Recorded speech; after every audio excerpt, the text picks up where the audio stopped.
This is the edge of the Cedars Museum in Blanding, Utah. It's a little bit tricky to get to because it goes through some of the subdivisions, but once you've found it, it's amazing. And if you're exploring this area, the San Juan County, you have to stop here. It's absolutely 100% the best museum to check out while you're exploring Cedar Mesa, the Comb Wash, Butler Wash, or any of the surrounding areas in this gorgeous country. We've always been out here and kind of used this place as a stopping point before we headed out, and just to get good information and kind of give meaning to what we're seeing when we head out. And we've asked lots of silly questions. Are there any questions in particular that you get asked more often that people should know as they're exploring this area? Well, I can't say silly questions because I don't think there are any silly questions, but one thing that's always kind of surprised me is the number of people visiting from the East Coast especially, and Europe in particular, who seem to be unaware that Native American cultures still exist anywhere but in the movies. Oh yeah. And so that's something that we try to really get across with our museum and our exhibits, is that the cultures that were here 1,000 years ago are still, for the most part, thriving, maintaining their traditions. They don't necessarily live in our area anymore, but they are very much alive and their traditions survive, and we enjoy working with them a lot. The exhibits and all the things in here, how much of that is from this exact area, or from just the... All of it. All of it's from All here? of it. And San Juan County is one of the largest counties.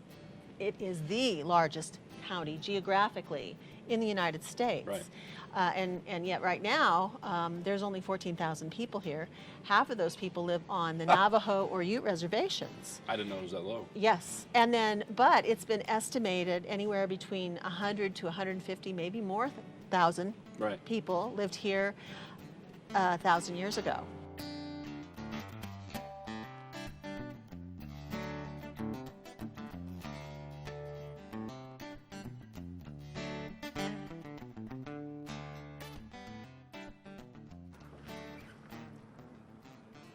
This is the macaw feather sash.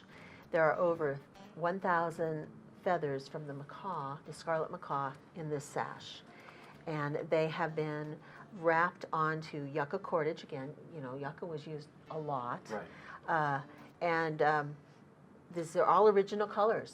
Because it has been preserved so well, the colors are very bright and vibrant. I think a lot of times in museum cases, you get the impression that their lives must have been drab and not much color. Yeah. But this shows... Because everything's faded. Because everything's faded and just washed away. But this shows how colorful certainly their ceremonial wear was. So this is then absolutely unique. Absolutely unique, yes. In fact, we are not aware of another one like it in any museum collection anywhere. No one has ever pointed that out to us. It did appear, in the 80s, it appeared on the cover of National Geographic. And it was found in what is now Lower Canyonlands Park, but before it was the park. Oh, okay. In a cave, and it was rolled up inside of a skin bag and buried very shallowly in the sand. And somebody came along and was having to be sitting in this cave and felt that it didn't feel right under them, felt kind of mushy, and they reached down and they pulled out this skin bag, and inside it rolled up was this piece. So what it is you see the long, colorful strands hanging down was probably worn like an apron in front. Right. And then you have these buckskin ties, so it was probably tied around the waist. It was probably part of a dance regalia. Right. And then at the top is the pelt of an Abert squirrel, the variety of which only lives on these islands that are like sky islands. We call them the mountains here, the Abajos, locally. So we know that even though these feathers may have been imported from Central America or New Mexico or Mexico, it was actually constructed here with a local squirrel's pelt, which was carbon dated to 1150 AD.